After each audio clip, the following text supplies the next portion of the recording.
But the nurse is generally the one that's going to be that immediate first point of contact that's going to deliver that care and compassion that they're going to need to hear and really make such an impact when it comes to identifying what that patient needs and really triangulating it to the other healthcare people in the team. Welcome to the Business of Healthcare podcast from the Center for Healthcare Leadership and Management at the Naveen Jindal School of Management. Here at the University of Texas at Dallas, we bring together business leaders and other forward thinkers to discuss how best to meet the challenges of a rapidly changing, increasingly complex healthcare ecosystem. I'm Dr. Bob Kaiser, Director of the Master's Program in Healthcare Leadership and Management. Be sure to subscribe on Apple Podcasts, Spotify, or your favorite podcasting app to ensure you don't miss any of the future episodes. You can also join us online at businessofhealthcarepodcast.com. Today's Business of Healthcare podcast is focused on one of the most collaborative members of the healthcare team, nurses. Their roles go beyond providing patient care and overseeing healthcare delivery to include top administrative and leadership positions. We're fortunate today to have Dr. Amy King, Executive Director for West Coast University here in Texas, to help us better understand the full dimension of today's nursing world. Amy, welcome to the Business of Healthcare podcast. Bob, thank you so much. It's a delight to be here. Well, we have so many things to talk about today, and I'm sure that our audience, like myself, have a lot to learn about the various aspects of nursing. Fortunately for me, I had the opportunity to recently tour your new campus, and I found it to be amazing. Quite honestly, I've never seen anything like it. The entire environment there was just stunning, to say the least, and I hope that others will have the chance to visit at some point in time. But to start off with, why don't you share with us your story and how you became such an advocate for learning? Oh, Bob, thank you so much. And thank you for your kind words. It was great to have you out for a campus visit. And we'll talk a little bit about West Coast University in a minute. And to share with you a little bit about my personal story, I'm a lifelong educator. So I have spent my years first in K-12 education and then moved into higher education and have been here with West Coast University in Texas for the last 2 years. And really am proud to be able to help educate the next generation of healthcare professionals. So my doctorate is in education. I'm not that kind of a doctor in terms of a physician, but I don't even play one on TV. But I will tell you that, I'm delighted to partner with all of those healthcare professionals in the region to support what their growing needs are in the sector. So when I talk a little bit about West Coast University, to share with you here, we have over 110 years in education. So back to our founding in 1909 in California. We have over 50,000 alumni across the globe. And our newest campus here in Richardson is really so much thought went into the development, over 136,000 square feet of innovative learning space, really with modern classrooms, a biophilic design to focus on a lot of life and organic experiences, and really state-of-the-art technology to be able to provide students with as much hands-on learning before they go out into the real world. And so we'll talk a little bit about what that looks like in terms of, what we're seeing in the healthcare professions today and how we're equipping nurses as well as our physician assistants and other healthcare professionals to be successful when they go out into those different healthcare professions. Yeah, we'll get into nursing and physician assistants, a variety of other disciplines. And just like physicians, there are so many disciplines and specialties in nursing. So for the benefit of our audience, let's review some of the various categories of nursing. And I got to tell you, there are way too many acronyms. RN, LPN, LVN, NP, CRNA, CNS, CNM, ABC. This just goes on and on and on. And to me, that's confusing. So let's try to get some clarity on that. So let's start. A registered nurse. What is that? Great question. So a registered nurse or an RN generally is someone who has an associate's degree or a bachelor's degree and is administering medications, assists in diagnostic testing, and generally is employed largely by hospitals, physician offices, a number of different places. There's also two other forms that you'll hear a lot of, and I'll start with a certified nursing assistant or a CNA. That generally is someone who is doing it from a state-approved education program, may get some on-the-job training, and a CNA is monitoring vital signs, maybe assisting patients. There's also a licensed practical nurse, or LPN. Also, you've heard as a licensed vocational nurse, or LVN. And so those are very comparable. Generally, someone who is achieving a certificate or a diploma program. And an LVN or an LPN can be changing bandages, monitoring blood pressure, collecting samples. So they would be the supervisor of the licensed practical nurse and the licensed vocational nurse. They would be supervising them, a registered nurse would? Potentially supervising, or in essence, with more extended responsibilities. So they're kind of that next level. What's a nurse practitioner? Great question. So a nurse practitioner, or generally someone who has got that doctor of nursing practice, and that is someone who has an advanced degree beyond that of a registered nurse. So someone who is going into that field, has had more extensive education, and generally has a little bit more in terms of their scope of responsibility. So when we look at what a nurse practitioner is looking at, that could be someone who is going into being an organizational leader. They might be administering some type of medication. They might be prescribing. And there's also a Master's of Science in Nursing. You'll hear that one too, which is an MSN that you'll have, which is another track that a lot of nurses may go into. So a registered nurse may advance to become a nurse practitioner. They may also get a Master's of Science in Nursing or an MSN. And someone with an MSN may be someone that might be moving into a specialty to become a teacher. They might also become an organizational leader. So you'll hear that if someone is interested in, say, becoming a chief nursing officer or a CNO, another acronym we've got in there, a hospital setting may hire a CNO that could be having a Master's of Science in Nursing. Some systems may prefer for someone to have that doctor of nursing practice. So they might look for either one of those, depending on what their preferences are. Some chief nursing officers may also get a Master's of Business Administration or a Master's in Healthcare Administration. So you might see those additional certifications, depending on what their scope of responsibilities are for that particular organization. So certainly a lot of tracks that a nurse could do to really become a Master's in Nursing, a Doctor of Nursing practice, and then also if they wanted to become a nursing educator. So in the case here at West Coast University, we have my dean of nursing here in Texas. She has a doctor of nursing practice, obviously to be a dean at her level and managing all of our faculty across the board that support our nursing education.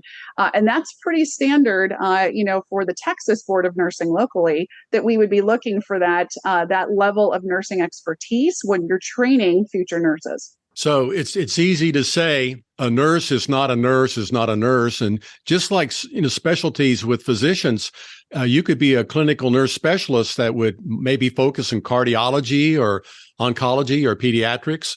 There's so many dimensions to this. So I think it's important. I think the message here is that when you hear somebody talk about a nurse, stop for a minute and think about the very deep and broad dimension of what this uncovers.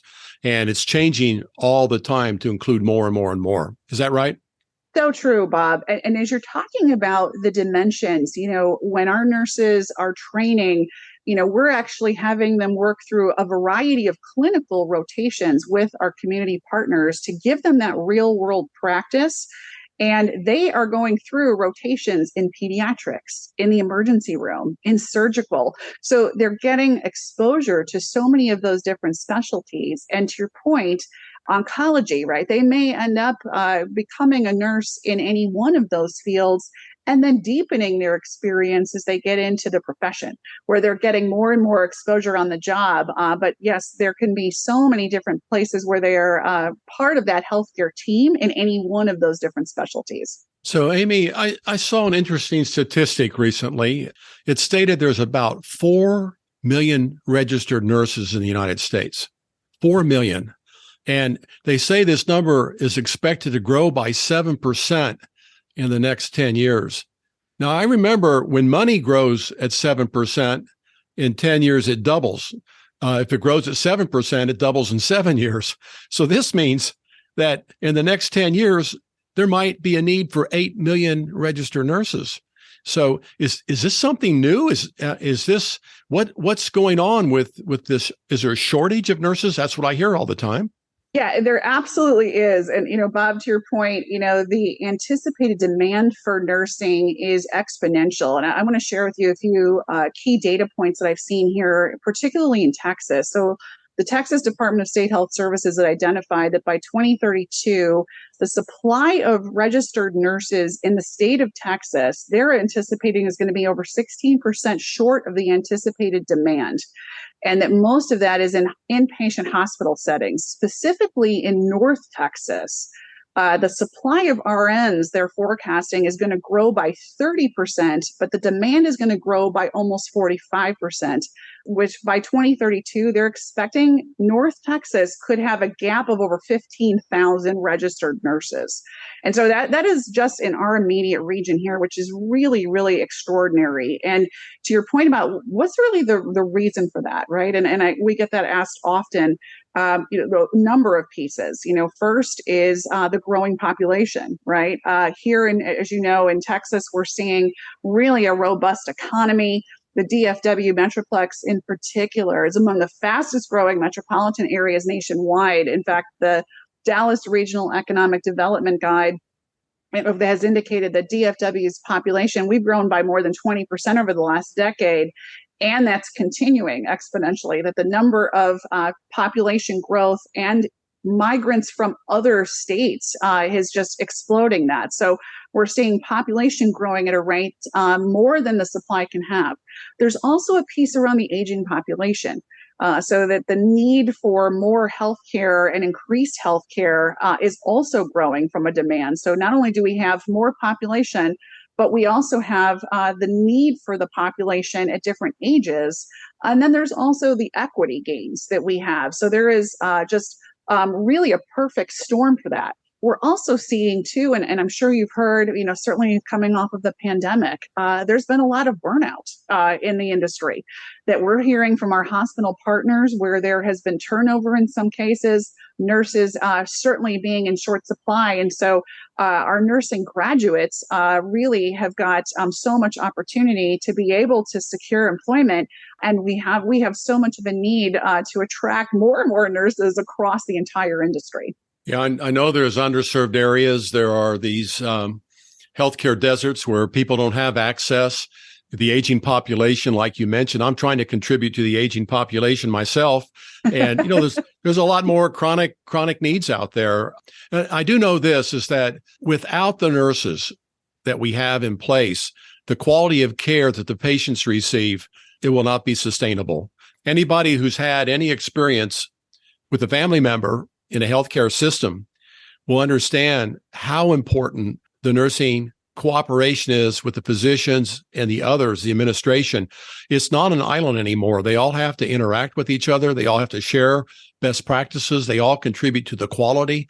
And so this shortage is very real. Is it just a U.S. shortage, or is this a worldwide issue? Bob, we're hearing more and more that it is becoming a global need. We're tracking it more closely here in the U.S., but certainly the demand is substantial for healthcare, worldwide. And you mentioned too about really the need to triangulate and equity, right? There's another piece as we think about worldwide need. Let's face it, there is an equity gap when we look at access to healthcare, particularly inequities when I think about it globally, with access to affordable, meaningful healthcare in certain countries that might have rural areas, less access, less income, increased disability, pieces. So, there is definitely an equity need to have that, real balanced healthcare everywhere.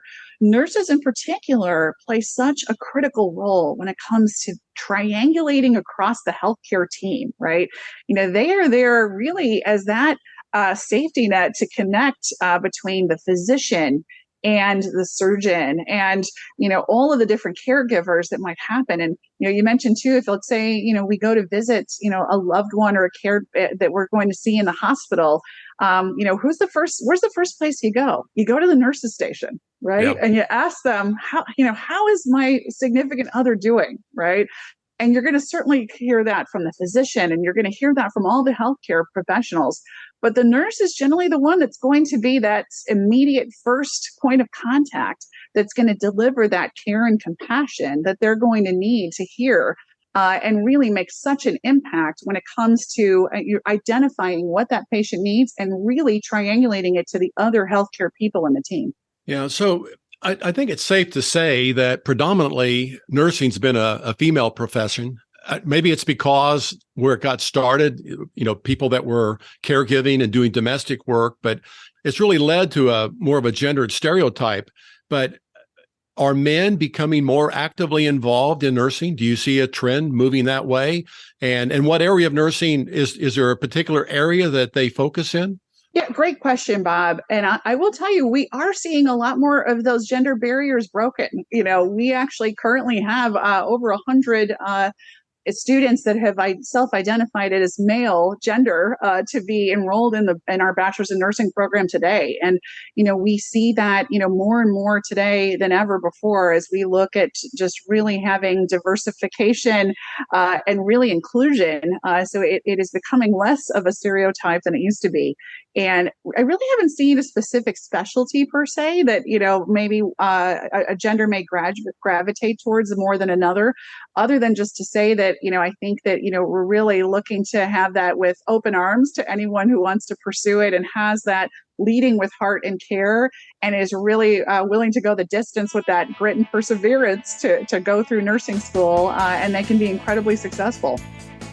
This episode is brought to you by the Center for Healthcare Leadership and Management, the definitive resource for healthcare management education in North Texas. The center is based in the Naveen Jindal School of Management at the University of Texas at Dallas. It plays a unique role in training the next generation of healthcare leaders to meet local, regional, and national demands. The Jindal School uses its strengths in accounting, administration, finance, marketing, and information systems to educate highly qualified personnel for healthcare administration and executive leadership positions. The center is home to 7 healthcare leadership and management programs, including undergraduate and graduate programs, as well as executive programs for physicians and working professionals. For more information, visit us online at jindal.utdallas.edu/healthcare. So here at the University of Texas, Dallas, we have healthcare leadership programs, and they're really there to help develop our current leaders and also to create the next generation of leaders. And when I talk about healthcare leadership, it's not clinical. It's not teaching people the clinical aspects of things, but it's really trying to get them ready to embrace the changes that are taking place in healthcare in terms of quality, in terms of some of the information technology that's taking place. There's so many things now that if you're not aware of, you'll get left behind. And part of that is, how do you collaborate with the other partners in healthcare, the other, what we'll call providers? I know physicians don't like to be called providers because the term provider is a very broad term. It could be a high range of folks. But when we look at the nurses and the doctors and how they work together, we see that the need for nursing at the highest level of leadership is crucial. So we're trying to get more and more and more of the nurses to break that glass ceiling and be involved in the leadership aspect of healthcare. And you offer in your program, a doctor of nursing practice. What kind are some of the advanced administrative things that you offer at West Coast University? Yeah, great question. So at West Coast University, we're offering, of course, bachelor's, master's, and doctoral degrees, largely in healthcare. We have a master's of science in nursing. We have a doctor of nursing practice, a master's in healthcare. So I think is each of these, really providing nurse practitioners, individuals who might be already RNs or might be in a different field and looking to go into nursing and transition. We see that happen on occasion, that may have been looking to, go into healthcare or healthcare administration. And so it does really provide a very deep understanding of not only what it takes to be an advanced practicing nurse, but all of the clinical expertise, the leadership components to equip from a how to lead at an organizational level. So to be able to think about, all the things that we look at with leaders, which is around communication, emotional intelligence, having a growth mindset, being able to manage through change and facilitate change and organizational change. You mentioned, Bob, around technology. So, equipping our leaders with some of those advanced skill sets to be able to manage at a senior level is so needed across, so many different sectors, and really a benefit to all of our students. I want to talk a little bit about technology, because you mentioned about how much the technology is changing. And that is another key piece that is really woven throughout West Coast University programs and is part of our curriculum that we weave in so many different ways. And not only to equip students to utilize the technology that they would utilize in a hospital or physician's office, such as a crash cart, right? But there's also technology that is helping them to learn how to learn, or that metacognition. Some of those things include a HoloLens, right? So we have virtual reality headsets that our nurses can use to be able to see different pieces of anatomy and physiology that they're using literally in a virtual setting. Our physician assistants that are studying for their master's in physician assistant program learn through an anatomage, which is a virtual dissection table to help them study anatomy using augmented reality. So this is a whole nother level than using a traditional cadaver in a setting, but truly having them dissect at a millimeter level, which is really fascinating. We're also utilizing technology advanced simulation labs. So our nurses are actually experiencing high fidelity mannequins that actually cry, they sweat. One actually gives birth. So they are literally mimicking how their pupils can dilate. Their blood pressure rises and drops. And so before our students even set foot in a clinical setting, our nursing students have the opportunity to practice really any trauma situation. What happens when a patient crashes in this safe space to experience it before they literally have to go out and do it with a real patient. But this technology really is a game changer, because it is as lifelike as you can imagine to be able to simulate what that real patient is going to experience. And so, that technology components in that learning space is just really remarkable and helps our students to be as equipped as they possibly can be. And I think, just technology is all around us in everything that we do and makes such an impact. Yeah, I solely support what you said. When you do, you understand. That's one of the key areas of learning. And some of this virtual reality thing, you hear a lot today about the metaverse and all these, avatars that allow people to meet and do things. And a lot of that sounds a little bit, like science fiction, but I know there are some real world applications. I recently purchased one of these headsets, virtual reality, the latest one, Meta headsets, and I downloaded this anatomy program, and it basically put me into a room, a full-size room with a skeleton there, and then all hanging out all throughout the room are all these just organ parts. And so I can go pick up an organ part and place it where it belongs on the skeleton. And it's a contest. It's a timed event, so I can see how fast I can do this. I cannot imagine a more thrilling way to learn anatomy than to find out where that duodenum goes, and it'll click into place when you put it in the right spot. So some of this technology, and I saw some of your technology when I toured your facility, and I'm a technology-oriented person, and I really believe there's tremendous value in that. Going beyond some of the learning technology, informatics seems to be a really important element of healthcare. Gathering data, understanding how the data works, these whole electronic health records. You look at, there's probably 50 different electronic health records used here in the Dallas-Fort Worth area, but two predominant ones, Epic and Cerner. Those are really empowering and difficult at the same time. People cuss and discuss them. Do you get your nurses involved with learning about these different electronic health records at all? We do touch on pieces of informatics, and I think it's really important, Bob, to share. When I think about artificial intelligence and all of the different decision making that we need in healthcare, one of the things that we're trying to also equip our students with is making informed data-driven decisions, right? And data is all around us, so we're giving them exposure to a variety of different systems that they may have out there, and it depends on obviously what exposure in the particular healthcare provider might be in the network. I think the other piece that we're really partnering with our clinical partners, and these are the different hospital networks that our students are experiencing those clinical rotations in as part of their degree program, and they're getting that on-the-job experience in that setting. So, and it may be to your point about one using Epic or one using a different type of system. They're getting exposure to that also as they go through different clinical rotations. Well, I think the ultimate here, we need more chief nursing officers. Our area of major focus is leadership. And if you're not at the table, you're on the menu.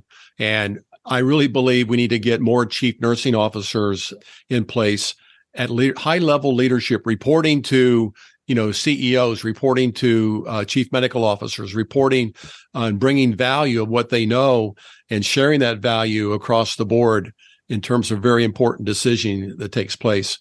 So when it comes to that, every organization has different leadership organizations. In researching this, I saw that there's like the American Nurses Association. It's got 4 million registered nurses in it. National League for Nursing, that's another big one. How do you get people involved with leadership programs and leadership activities? Is that something that you push very hard in your development of curriculum? We actually do. We encourage our students to expand in their leadership opportunities. In fact, one of the things that we have locally and at our campuses is a Student Nurses Association. And it's a formal student organization with elected officers. We encourage our students to have that leadership experience representing the voice of their peer students, and also working collaboratively with the administration on all those different exposures that they might have. And that's one of those additional stretch opportunities that students have to be able to expand their leadership acumen beyond the classroom. And then, of course, there's pieces within the curriculum where we're talking about their responsibility as a nursing professional to be that ambassador. And that means really taking that time to be a leader and having those assertive conversations when it's needed. And that could be with a patient with tough love. It could be with one of their members of the healthcare team, and being that advocate for student care and for patient care, which is so important. I think along those pieces, when we talk about leadership, and I think there's so many dimensions to leadership, we could talk all day about that one, Bob, but I think about how important it is to stress compassion and care, that these are some really fundamental tenets of being a strong nurse and being also a strong leader, really having active listening, knowing when to say yes, when to say no, how to make sure that you are being collaborative, and that leading with that heart are still such important components of decision making, in addition to data, in addition to all of the inputs that you have. And that is something that we stress really in so many different ways across the curriculum. We're wanting to make sure that those graduates are coming out there with that sense of responsibility, and that with that sense of that compassion and care in every decision that they make throughout their career as a healthcare provider. I think it all starts with the calling and the dedication. And what I've seen across the board is significant. It brings up the topic, though, of burnout.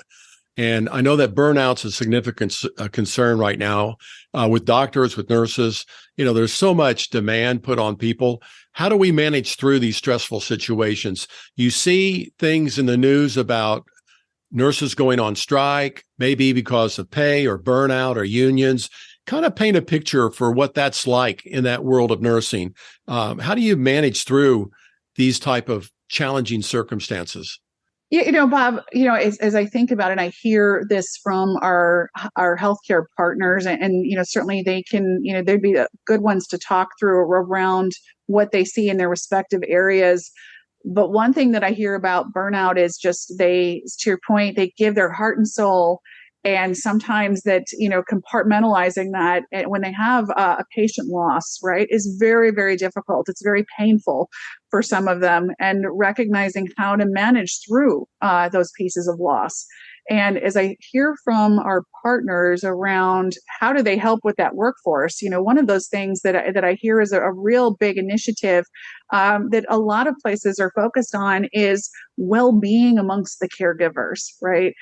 Mental health, counseling, the pieces that not only nurses have a responsibility to promoting well-being for self-care, but also for peer care.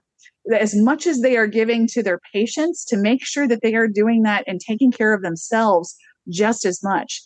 And they're taking care of each other, that recognizing those signs that when they see a peer having those challenges, that they're also there to reach out and lend that hand and extend the branch of support, whatever that might mean, if it's resources or other places, before it gets to the place where they just say, you know what, I'm done, I've had enough. And so, but recognizing, not only when they themselves are feeling that need, giving themselves that time, and recognizing that amongst their peers is so important as we think about intervention and supporting that continued development for them, and really to stay in the profession for a long period of time. Yeah, we've all heard about the triple aim in healthcare, where we're trying to enhance the patient experience and improve, population health and keep the costs down. And now that we've got the quadruple aim, it really includes the goal of improving the work life of the healthcare providers. So that's something that's becoming very forefront and center now, is to make sure that we do look at improving the work life of the healthcare providers. That is so important. A couple quick questions before we wrap up. Licenses for nurses. Can you move from state to state? Are there restrictions? How flexible are you? You would be a traveling nurse. What's the picture on that, Amy? Bob, that's another really good question. So first, to become a nurse, obviously, once you've gotten that degree and you're a registered nurse, to become that RN requires the NCLEX exam certification. And so they're going to be taking that as a pass item. And most places will require a certification that might be within a particular state. And some places you have some flexibility. So it really varies. And so I think, certainly becoming that registered nurse and having that NCLEX somewhere is going to be your linchpin for starters. And I think, as we think about where they need to go next, so many options are, in front of them to do it. And what about continuing medical education? Are there pretty strong requirements for nurses? I think it depends on the specialty, in terms of what they might need to do for what their type of practice is, where they might be working. And so there might be different types of requirements depending on who their employer is. And so, again, it varies dramatically. Well, Amy, it's a very exciting future, the view of nursing, the role of nursing, how it's applicable. I've had a lot of experience in the recent year with a family member being under medical care, and I've seen all dimensions of it. And everywhere I go, like you said, the common denominator of trust, the common denominator of knowledge, the common denominator of help is with the nursing community, because they do have a calling, and they really, really are put the word health back in healthcare, and they are truly caregivers. And so I want to thank you for what you're doing at West Coast University and how you're helping us collectively create that next generation of healthcare leaders. Any final words for you? Bob, I just want to thank you so much for the opportunity to visit with you today, and just really, really excited to be part of this entire community, and really excited with the work that you're doing to be able to give that platform. So thank you so much. Thanks for listening to the Business of Healthcare podcast. To learn more about the Center for Healthcare Leadership and Management, go to jindal.utdallas.edu/healthcare.